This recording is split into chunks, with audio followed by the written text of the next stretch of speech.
Bonsoir à tous, vous êtes sur Lancer Critique et aujourd'hui on va parler d'introduction à la maîtrise.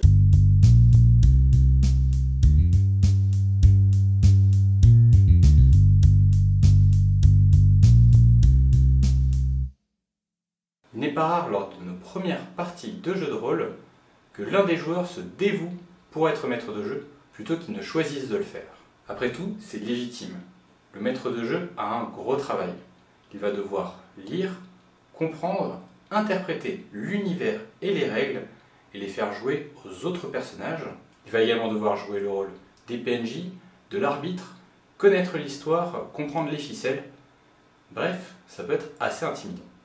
Cependant, il existe des méthodes pour commencer la maîtrise plus en douceur. Une de ces méthodes est la comaîtrise. Pour cela, il vous faudra un maître de jeu expérimenté qui connaisse également le jeu que vous souhaitez proposer. Ce co-MJ restera avec vous à la table, généralement va s'occuper de tout ce qui va être l'aspect règles, afin que vous n'ayez à vous occuper que de l'histoire, des PNJ et de l'avancement de cette dernière.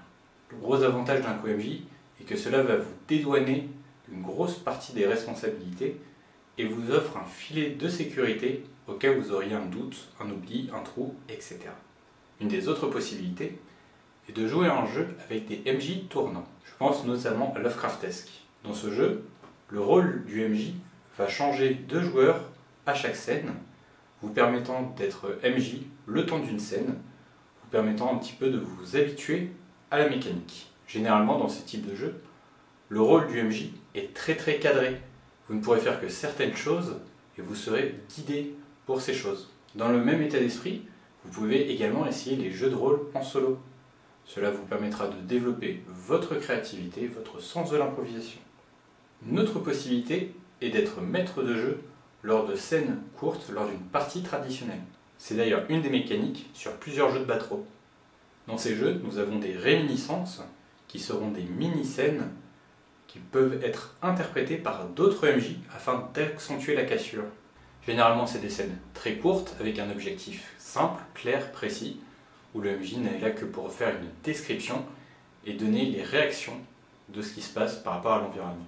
Elles ont en plus l'avantage d'être cadrées dans le temps et donc sont plutôt courtes. N'hésitez pas également à vous tourner vers les jeux à deux. Déjà, vous pouvez choisir votre binôme, qui sera peut-être plus indulgent avec votre maîtrise si c'est votre première fois. Et en plus, le format à deux vous permet une certaine liberté. Vous pourrez mettre l'accent sur ce qui vous intéresse, voire prendre le temps de faire les choses, chose qui peut être plus compliquée à gérer lors d'une partie avec de nombreux joueurs. Je me tourne à présent vers mon panel d'experts pour voir quels conseils ils ont à donner pour pouvoir se lancer dans la maîtrise. Et bonsoir à tous. Bonsoir. Bonsoir. Et donc ce soir, on va parler de motiver les gens pour se lancer dans la maîtrise. Quels sont les outils, comment on peut faciliter la démarche pour devenir MJ. Cette vidéo fait peut-être écho à une de nos anciennes vidéos qui est pour débuter dans la maîtrise. Donc cette fois-ci, on part quand même sur un sujet qui est légèrement différent. On va s'intéresser à comment corrompre les gens de façon à les obliger à maîtriser malgré eux, à l'insu de leur plein gré. Avec de la bouffe. Alors ça, c'est quelque chose qui est suggéré dans Bois dormant. Il y a toute une phase d'explication de ce qu'est le jeu de rôle. Et il y a une répartition des tâches. Et justement, il est conseillé qu'il y ait une personne qui accueille, une personne qui s'occupe de la bouffe, une personne qui s'occupe des boissons et une personne qui s'occupe des règles du jeu, au lieu que ce soit le MJ qui fasse tout. Non, mais je dis des conneries et t'arrives quand même à rebondir sérieusement dessus. Oui, mais ça, c'est grâce à mon narrativo-véganisme, car j'ai ma carte de membre du parti. Et ce qui fait qu'il y a forcément une référence quelque part écrite par un auteur illustre que j'affectionne particulièrement et que l'on est 4 à connaître. Donc, on va faire un premier petit tour d'horizon avec une question qui n'était pas plus prévue que ça. Qu'est-ce qui vous a fait, vous maîtriser votre première partie? Alors moi, clairement, c'est vraiment, en plus c'est une réponse de mec pas sympa. C'est parce que j'aimais pas du tout la façon dont maîtrisait l'autre personne que je connaissais qui faisait du jeu de rôle. Et en plus, vu que c'était sur du Warhammer, parce que c'était un univers que j'affectionnais tout particulièrement. Mais basiquement, c'était parce que je pensais que je pouvais faire mieux. J'en parle bien sûr L'élitisme dans la déjà à vidéo l'époque. qui communiquera par là-haut hein, sur les jeux qui m'ont marqué sur Warhammer. J'en parle brièvement. Alors, en ce qui me concerne, je pense pas qu'il y ait eu une raison particulière pour laquelle j'avais envie de maîtriser. Euh, J'avais fait une première tentative auprès d'un groupe de joueurs que j'avais avant de connaître le Splendid Club Calliope. Avance, euh, inscrivez-vous, payez votre cotisation, tout ça. Non, on avait dans mon groupe précédent un maître de jeu qui était excellent à Donjons et Dragons et un autre maître de jeu qui était excellent à INS. Et puis, je m'étais dit, bah, pourquoi pas essayer, pourquoi pas, voilà, ça peut... Juste pour voir, juste pour tester, juste pour voir si ça peut me plaire, juste pour voir si je peux le faire. Hein, voilà. Donc du coup, j'avais fait une première tentative sur du Donjons et Dragons à l'époque, mais ça avait été une partie extrêmement courte. Et ensuite, je suis arrivé dans un club dont j'ai parlé tout à l'heure, donc je n'en reparlerai pas, si ce n'est pour vous dire de payer votre cotisation. Et là, j'étais entouré par d'autres MJ extrêmement talentueux, et une nouvelle fois, je me suis dit, ouais, j'ai envie de... Pour l'instant, c'était pas encore pour raconter des histoires, c'était vraiment pour participer à la vie du club, en fait. L'envie de faire vivre des histoires que je pourrais écrire moi est venue ensuite, mais c'était vraiment par un challenge personnel et pour participer à la vie du club. Et du coup, c'est là que je me suis lancé c'était de nouveau du Donjons et Dragons avec une partie qui s'est extrêmement mal passée. Mais après, j'ai persévéré avec Château Falkenstein et là, j'ai ressenti vraiment du plaisir à... Okay. Pour moi, c'est un petit peu pareil, ça s'est fait en 2 étapes, hein. La première étape, c'était quand j'étais au collège, hein, j'étais très fan de Naelbuck, Donjon Naelbuck, podcast audio. Et en fouillant sur le site pour récupérer mes MP3 que je mettais sur mon baladeur, une autre époque, j'avais vu qu'il y avait une section jeu de rôle. Je me suis dit, mais qu'est-ce que c'est que ce truc, tout ça J'ai téléchargé, j'ai regardé un petit peu les PDF, hein. Je me suis dit, c'est trop cool, il faudrait que je fasse un truc comme ça avec des copains. Du coup, j'avais maîtrisé une partie, j'étais en 6ème ou en 5ème, je crois, mais c'était tout pourri. J'ai maîtrisé 1 ou 2 parties, après j'ai vite abandonné. Et ensuite, quelques années plus tard, je crois, pas longtemps plus tard, j'ai rejoint le club Calliope. Et là, à par l'époque contre, où ils acceptaient encore des mineurs. Ouais, à l'époque où après, j'ai rejoint le club Calliope par la petite porte, hein. Quelques années plus tard. Et là, j'étais entouré de plein d'éminents maîtres de jeu et du coup, j'ai très très peur de me lancer dans la maîtrise. Et au final, un jour, je me suis dit, écoute, voilà, j'ai envie d'essayer. Et je me suis lancé, c'était cool. Et quel était le deuxième jeu, du coup? Parce que le premier, c'était Naelbuck, et le deuxième? Le deuxième, je crois que c'était l'œil noir.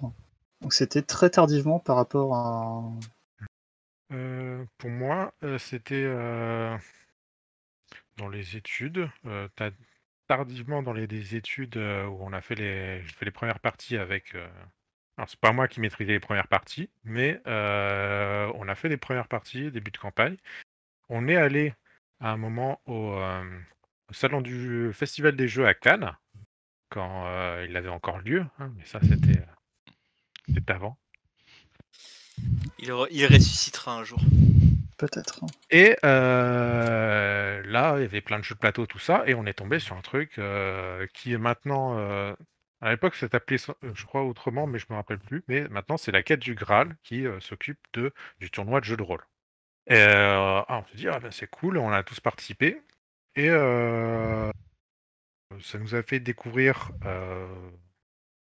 d'autres jeux. Pour l'instant, le seul truc qu'on avait fait, c'était un jeu de rôle médiéval fantastique fait maison. Ça nous a fait découvrir d'autres trucs. Parmi les lots aussi, il y a eu des jeux de rôle avec des bouquins de base, qui est l'un des moyens de, si quelqu'un à maîtriser, lui offrir le bouquin de base, et Hein. Et il y avait un ami qui a eu en lot le bouquin de base, donc d'INS, 4e édition. C'était pas sympa, on s'est changé les trucs, donc à un moment il me l'a prêté. Je l'ai bouquiné, j'ai trouvé ça très intéressant et c'est là-dessus que j'ai décidé de me lancer là-dessus sur un scénario un peu que j'ai voulu faire bateau, quoi, qui s'est plus ou moins bien passé. Après, on a continué à jouer. J'ai fait qu'un one-shot. On a continué d'autres campagnes. On est également allé à Gémenos, à l'époque où il y avait encore Roll and Troll. Ça reviendra. Et c'est à Roll and Troll que j'ai rencontré des gens à les parties qui m'ont dit ouais, mais en fait, on a un club dans là-bas aussi, près de Nice, Avance, quoi. Le club Calliope, viendez. C'est là que, du coup, après, j'y suis allé. Donc, je suis allé, je me suis inscrit, j'ai rencontré des tas de gens intéressants, j'ai payé ma cotise, je suis venu, tout ça. Et par contre, je n'arrive pas à me rappeler de ma première partie en maîtrise au club. Alors, je vais peut-être dire une bêtise, mais il me semble, mais c'est un souvenir lointain, il me semble que c'est Trinité, mais je suis pas sûr à 100%. C'est possible. Trinité que j'ai également reçu, que celui-là j'ai reçu en lot au Festival des Jeux à Cannes. Et du coup, c'est après ça que tu as écrit Savage World? Je n'ai pas écrit Savage World. Écoute, tout le monde le sait, hein, donc... Mais je peux te vous. dédicacer un livre si tu veux. Je veux bien. Ça sera vraiment, je pense, pour le prochain grand jeu concours, le petit exemplaire de ces gens dédicacés par Damien. Avec les corrections dans la marge pour... Eh ben, de mon côté, je fais partie de cette génération de rôlistes qui arrivait suite aux premiers épisodes d'aventure par JDG et Maillard. J'ai commencé donc en 2015. Dans un premier temps, j'étais pas mal là en tant que joueur, bien entendu. Et puis, j'ai eu envie de maîtriser pour 2 raisons. La première, c'était pour passer de l'autre côté de la table, justement, pour avoir une autre expérience, une autre vision du jeu de rôle. Et puis, petit à petit, ça a été pour partager mes découvertes de rôlistes, notamment 2 jeux que j'ai énormément appréciés, à savoir Terre 2 et Les Apprentis Sorciers, qui sont, je pense, les 2 jeux que j'ai le plus maîtrisés au club. Hélas, beaucoup de fois les mêmes scénarios, mais disons que même encore aujourd'hui, la raison principale pour laquelle je maîtrise des jeux, c'est pour les faire découvrir. Voilà, on en sait un petit peu plus sur nous. Arrête, on sait très bien que tu Magique. maîtrises uniquement pour pouvoir financer plus de... Eh ben, écoute, dans ce cas-là, il faudrait premièrement que je demande des royalties aux auteurs et aux éditeurs, et de 2 que je vous fasse payer mes parties. Or, étant donné que je suis généreux, j'accepte d'être payé en bonbons et en chips, éventuellement en liquide, donc Mais en coca. T'es sûr que c'est pas compris dans la cotisation du club? La caisse noire, tout le monde le connaît. Tout le monde la connaît. Est-ce que éventuellement je peux te payer avec un exemplaire dédicacé par mes soins de Jeux de rôle magazine numéro 1? Bon, allez, par pure charité démoniaque, chrétienne, bref, voilà, j'ai pas assez joué à INS pour pouvoir faire ce genre de blague, mais j'accepte. Ou alors ton exemplaire de Château Falkenstein. Non, je l'ai déjà celui-là. D'ailleurs, un exemplaire des 11 commandements dédicacés par l'intégralité du club. Si vous rejoignez le club Calliope, il nous reste encore 2 exemplaires des 11 commandements. Pour les 2 prochains membres du club. Je suis pas sûr qu'ils existent encore. En fait, ils ont été perdus dans le déménagement. Je crois qu'ils ont été brûlés dans le déménagement. De manière fortuite. Ils sont Euh, tombés dans un baril, le mec qui aurait tombé dessus. C'était le petit rituel des nouveaux membres du club de recevoir leur exemplaire des 11 commandements. Que je dois avoir quelque part, je sais plus où. Du coup, en tant qu'expert Google+, est-ce que, pour vous, qu'est-ce que vous pouvez faire en tant que joueur pour qui vous semble une bonne idée pour quand vous avez un nouveau MJ, donc un MJ débutant en face de vous. Donc Ne pas quel faire n'importe quoi. voilà, quel conseil pourriez-vous donner histoire de faciliter l'expérience et surtout ne pas dégoûter hein, notre MJ en herbe. Faire des actions prévisibles. Bon, de manière générale, être bienveillant. Et éventuellement avoir lu les règles aussi. Comme ça, C'est pas ça faux. permet de lui faciliter un peu la tâche. Être attentif à ce que dit le MJ, à ce qui se passe à la table. Prendre des notes. Effectivement être bienveillant, et c'est vraiment le plus important. Et, et, et éviter les comportements, éviter le hors-jeu autant que possible. Après, c'est pas une question non plus d'être dans une rigueur toute militaire, mais en tout cas, éviter les comportements qui peuvent être pris par le maître de jeu débutant comme étant un désintérêt de sa partie. Donc, être bienveillant, ça signifie être attentif à ce qu'il dit, être attentif à ce que les autres joueurs font de manière à rendre la partie la plus cohérente, la plus fluide possible, y compris pour le MJ. Et essayer, alors ça c'est le plus difficile, mais essayer de vraiment être attentif à son état émotionnel, réussir à sentir s'il est en confiance, ou s'il est mal à l'aise, et dans ce cas-là, ça signifie qu'il a une aide, ou ne serait-ce que quelques paroles réconfortantes, ou même une petite plaisanterie pour faire passer le stress. On nous suggère dans le chat de ne pas faire n'importe quoi et de ne pas trop le reprendre s'il fait des erreurs. Donc bien sûr en l'aidant dans ses erreurs, même s'il a une vision un peu différente, mais ne pas imposer la nôtre. Ce qui me semble être, ma foi, tout à fait juste. Je me permettrais de rajouter aussi, lui faire quelques retours constructifs après la partie. Tout à Pas fait. trop, mais au moins quelques-uns. Moi, c'est le point sur lequel j'allais justement m'attarder, prendre le temps de faire un débrief, de souligner ce qu'on a trouvé bien, et également ce qu'on pense pourrait être amélioré, que ce soit sans forcément dire que ça doit être mieux, mais prendre le temps. Et c'est vrai que de toute façon, être bienveillant, mais enfin voilà, essayer de jouer le jeu, même si peut-être le scénario est cousu de fil blanc et qu'il n'est pas spécialement intéressant, que la partie en elle-même est peut-être pas géniale. Et on va dire prendre sur soi pour s'assurer qu'au moins la partie aille jusqu'au bout et qu'il arrive à présenter l'intégralité de ce qu'il a en tête, et de faire l'expérience complète et de pas s'arrêter en plein milieu parce que ça commence à faire tout et n'importe quoi. Je pense pour moi. Pas oublier de ramener un crayon. Même 2 crayons, un pour toi, un pour Philippe. C'est vrai. D'ailleurs, nous rappelons que l'opération Des crayons pour Philou est toujours en cours. Dès que j'aurai réussi à configurer ça correctement, on aura une petite jauge qui vous permettra de mettre des bits pour Philou. Et il vous en sera gré. Est-ce qu'il aime ça Non, j'aimerais juste revenir sur une chose que tu as dite. C'est sur l'aspect, même si le scénario est bateau, même s'il est cousu de fil blanc,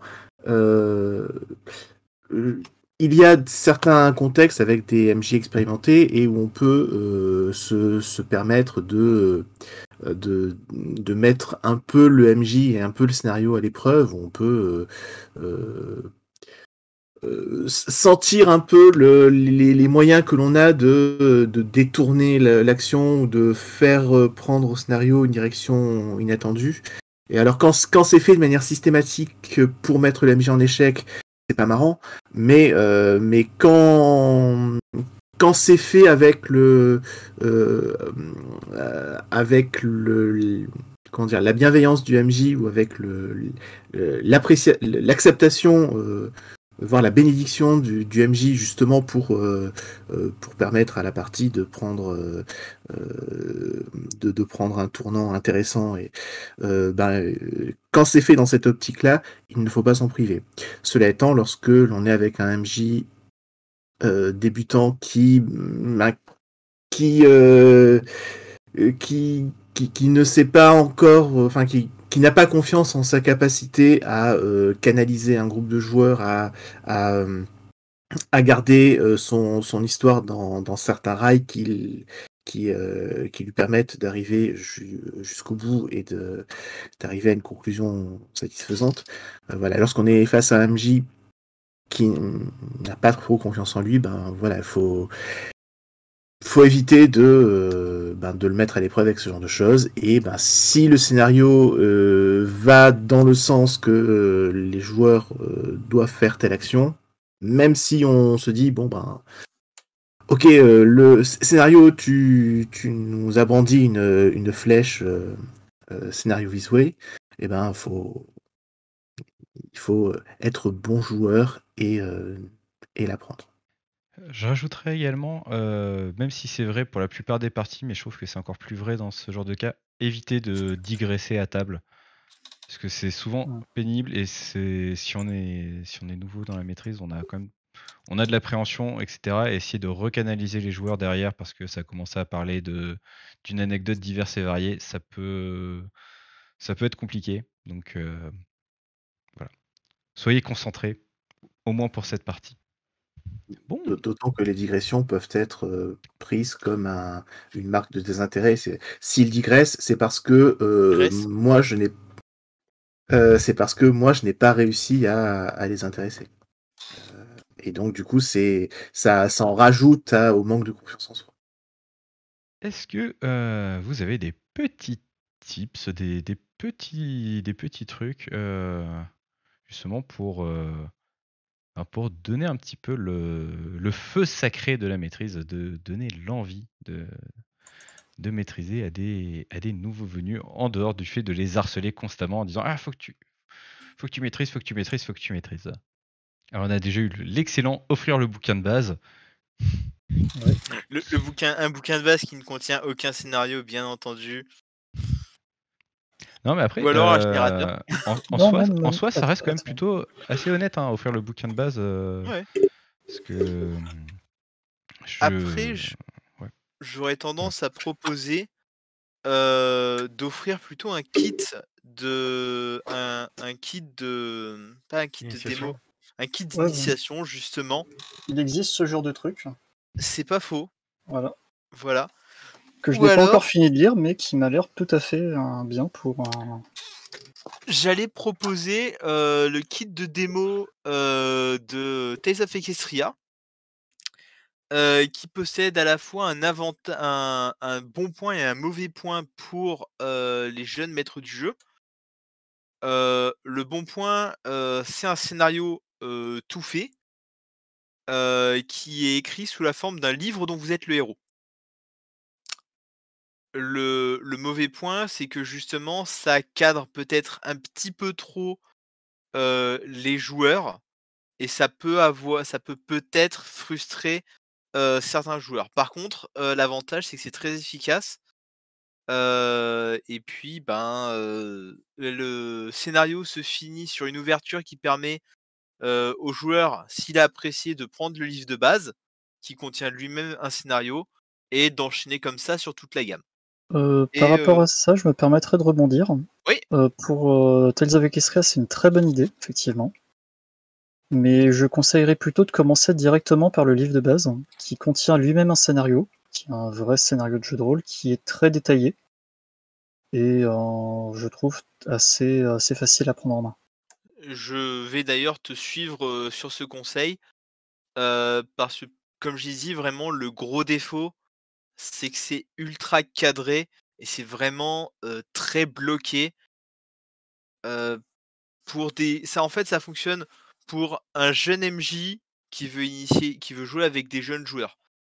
Mais si vous dépassez un certain âge, au-delà, d'apprécier, l'univers, hein, parce que même, des ados peuvent apprécier, My Little Pony, ça peut bloquer. Donc à tarif équivalent, prenez plutôt le livre de base, mais pour des vraiment jeunes MJ, le kit de démo est vraiment très bien. Surtout que le livre de base est vraiment pas cher pour la qualité du bouquin. Une trentaine d'euros, je crois, de Bah, il est mémoire. à 30 €. 30 € pour un bouquin en couverture rigide et en couleur. En Ah, espérant alors, que Black Book regarde notre émission et nous envoie des chèques.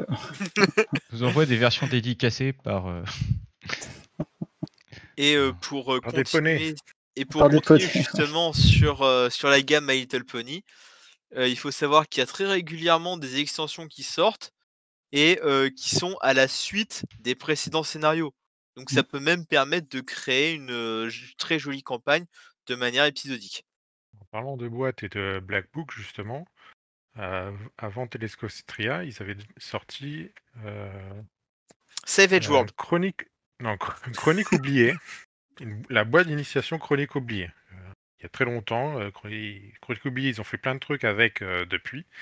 Mais au tout début, c'était une boîte, le même format que ce qu'a montré Thomas, pas aussi grosse que celle de Telescostria, avec un livret dedans et un scénario en 4 parties et que j'avais trouvé très didactique, à la fois pour initier les joueurs et également pour initier le MJ. Il y avait plein d'aides dans l'écriture du scénario ou autre pour guider le MJ dans sa maîtrise. Black Book a sorti pas mal de coffrets d'initiation dans pas mal d'univers et tous sont d'une qualité plutôt honorable, même si les prix sont quand même assez variables. Alors moi, je vais sortir ma carte de membre Narrativo Vegan et je vais proposer aussi un. Je pense notamment à. Il y a des fois des joueurs qui jouent depuis très longtemps, donc qui sont quand même habitués au jeu de rôle et à ce que c'est, et par contre qui ont peur de se lancer, souvent parce que ils ont des MJ qu'ils considèrent comme bons et qu'ils ne pensent pas être capables de produire quelque chose de qualité.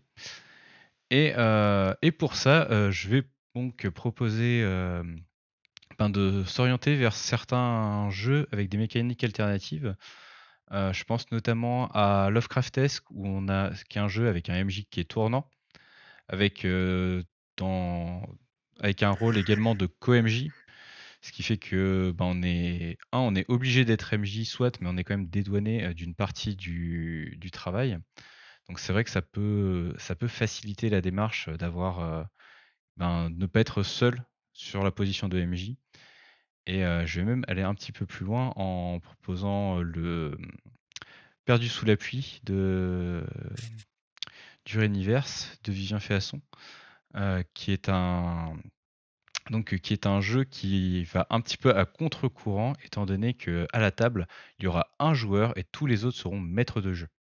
Dans la même, idée de mécanique, il y a, Conan, contre les ninjas.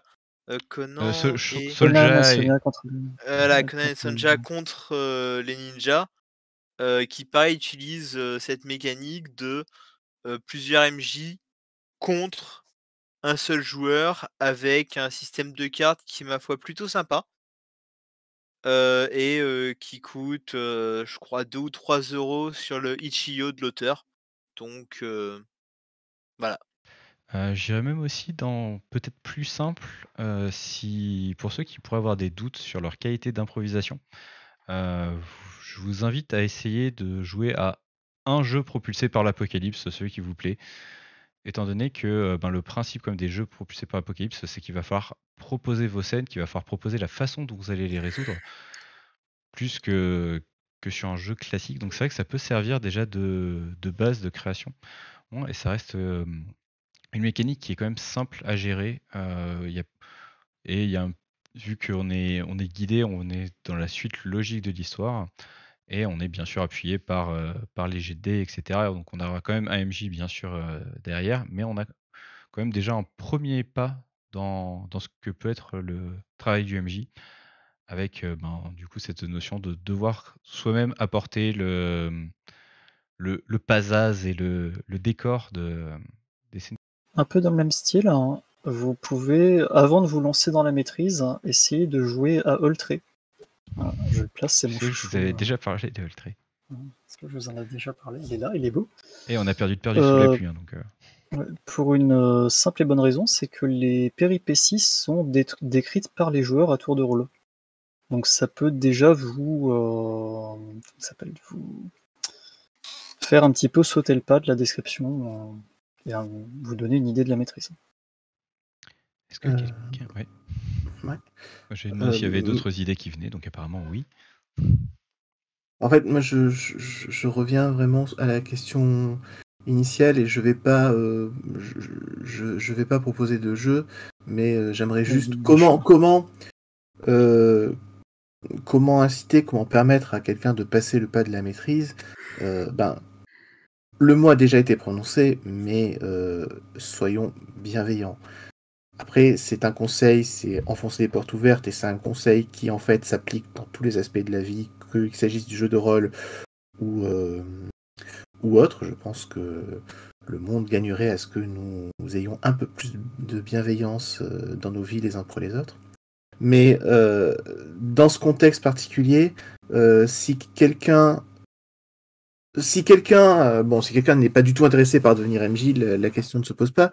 Mais si quelqu'un pourrait être intéressé parce qu'il a de l'imagination, parce qu'il a envie de faire vivre des histoires, mais qu'il n'ose pas, c'est pas une question de compétences. On a tous débuté à un moment ou à un autre, mais c'est vraiment une question de confiance en soi. Et le meilleur moyen de permettre à cette personne de passer le pas, c'est de le mettre dans des conditions où cette personne sera le plus possible en confiance. Donc ça veut dire déjà en amont de former un cercle de jeu, un cercle amical qui soit bienveillant et qui soit qui permette aux gens de se sentir bien, tout simplement.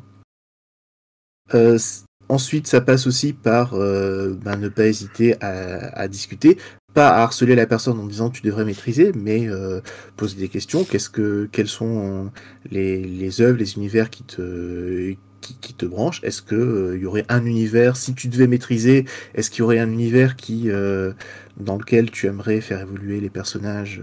Voilà. Et si la personne répond ouais, moi j'aimerais bien moi j'aime bien j'aime bien le contemporain occulte et j'aimerais bien maîtriser dans une histoire avec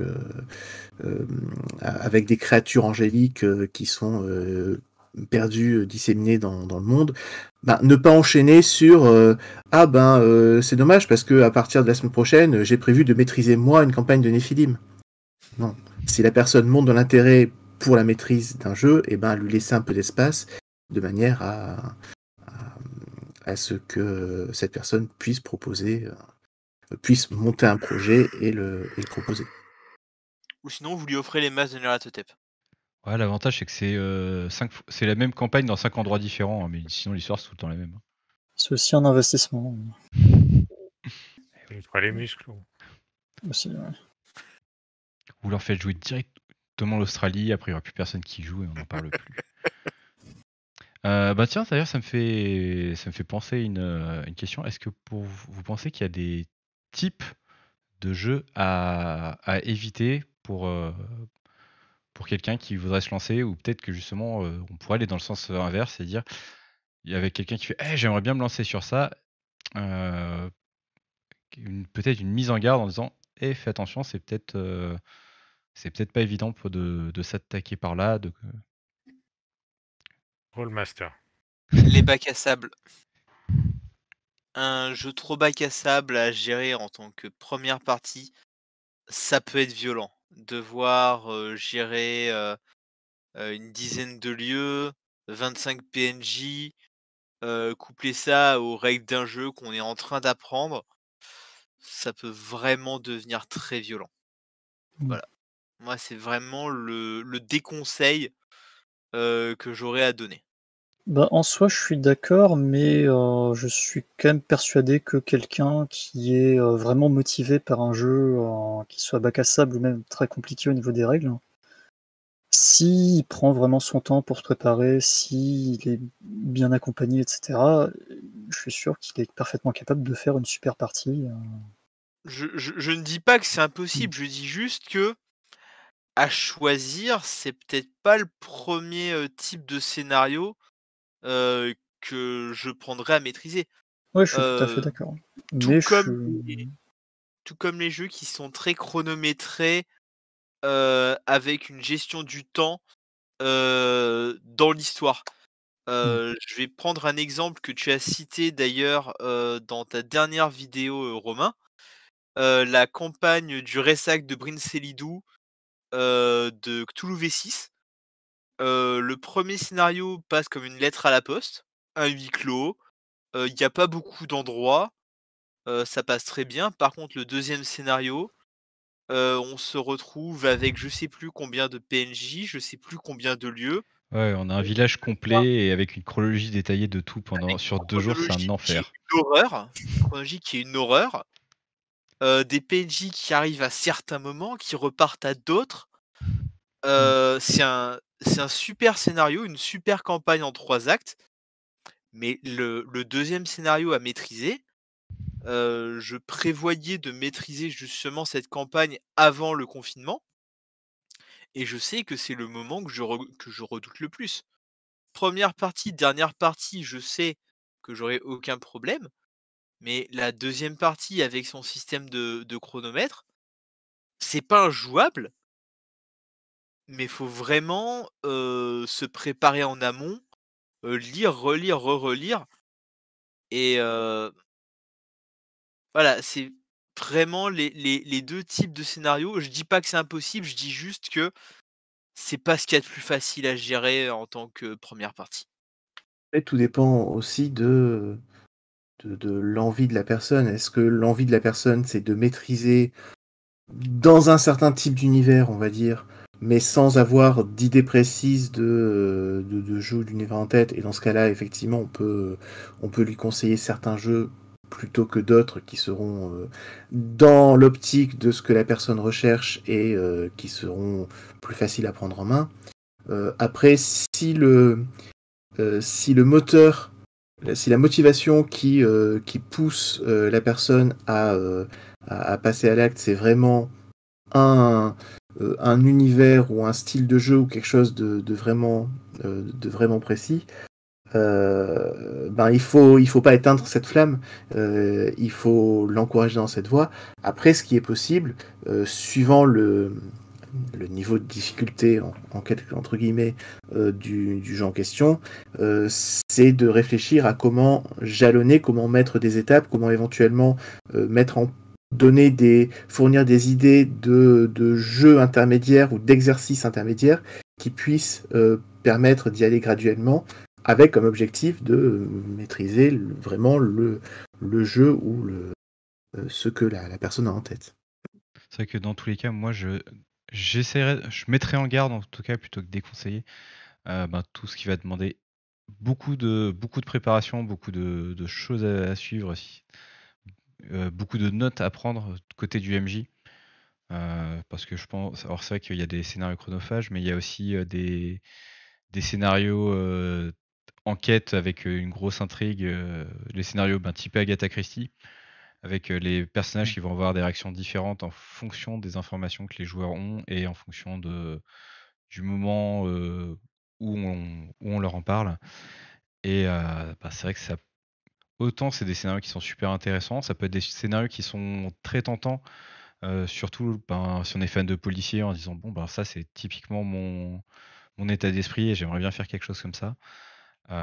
Ben, prendre le temps de bien lire, de se rendre compte de comment vont réagir les joueurs sans avoir, eux, la vision complète du jeu et histoire de quand même se être soit préparé pour pouvoir, répondre aux avances ou alors, justement peut-être se réorienter si on se rend compte que c'est peut-être une trop grosse charge de travail que, de tout suivre et de mettre en place sur un scénario de ce type-là.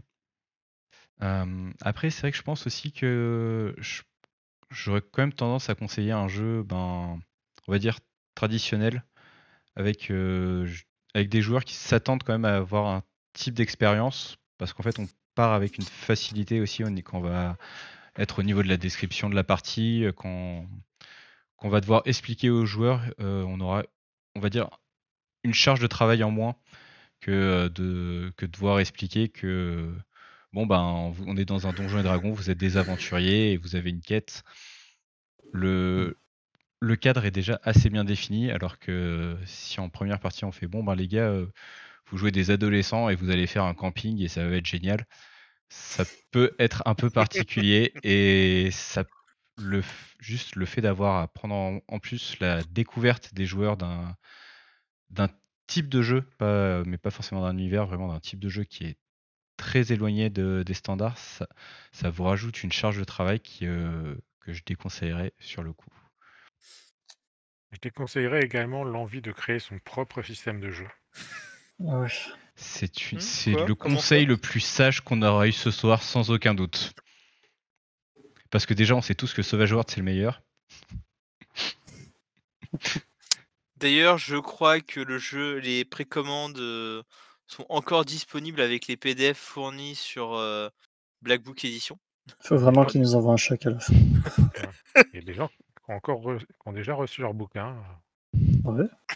Après, c'est vrai que comme dit Damien, vouloir faire son propre jeu de rôle, c'est bien, c'est une bonne chose, c'est plus que compréhensible. Mais un système de jeu, c'est quelque chose qui est compliqué à mettre en place, à équilibrer, et c'est pas la meilleure des idées du monde de commencer avec son système perso. Game designer, c'est un vrai métier. Beaucoup trop grande charge de travail en plus, du stress, tout ça, Mm. de l'imprévu. Alors, Ça, j'avais pas pensé à cette règle. Machin. C'est vrai que Ah, l'envie de machin, corriger il veut à voler. agripper quelqu'un d'autre. C'est quoi la règle pour agripper? J'avais pas prévu des règles pour les combats navaux. À propos de charge de travail, à un moment a été évoqué la possibilité de commencer avec des jeux avec une narration partagée, donc soit Perdu sous la pluie avec un joueur et tous les autres qui sont MJ, me semble-t-il, c'est bien ça? Tout à fait. Je confonds pas. Soit avec des jeux qui ont une composante de partage de narration, comme tel que Oltré. Mais même sans prendre de jeux qui soient conçus dans cet esprit-là, une bonne idée, et je sais plus si ça a été évoqué ce soir ou pas, mais une bonne idée, c'est de préparer la partie à deux, d'avoir en fait deux MJ, et donc d'avoir un MJ plus expérimenté qui prépare la partie avec le MJ débutant, ou ensemble, les deux travaillent de concert pour préparer le scénario. Et ensuite, le déroulement de la partie peut se faire avec suivant le degré de confiance qu'a le MJ débutant, ça peut se faire soit en laissant le MJ débutant maîtriser, quitte à servir de filet ou de parachute si jamais s'il y a des moments où le MJ débutant a du mal à retrouver ses marques, soit éventuellement faire le contraire, c'est-à-dire commencer avec le MJ expérimenté qui prend en charge le début de la partie, qui petit à petit laisse un peu d'espace au MJ débutant pour petit à petit lui laisser de plus en plus la main sur la maîtrise de la partie. Ça peut être un exercice, je pense, très intéressant et très formateur. C'est vrai qu'il y a une approche comme ça avec où le MJ expérimenté va s'occuper de tout ce qui va être l'aspect règle et laisser le débutant faire tout ce qui va être la narration, parce qu'au final c'est quand même généralement le plus important dans l'aspect du MJ, et au moins ça fait qu'il n'y a pas toute la partie technique à gérer, et ça enlève quand même souvent un poids.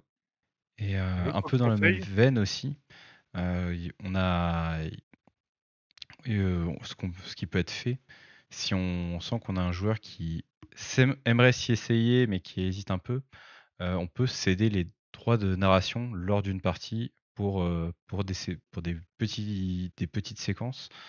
Je pense notamment, c'est une mécanique qui est mise en place sur Lost London qui sort bientôt, où il va y avoir des scènes de réminiscence qui durent une dizaine de minutes, où il est encouragé en tout cas de laisser un des joueurs faire le MJ pendant cette mini-séquence.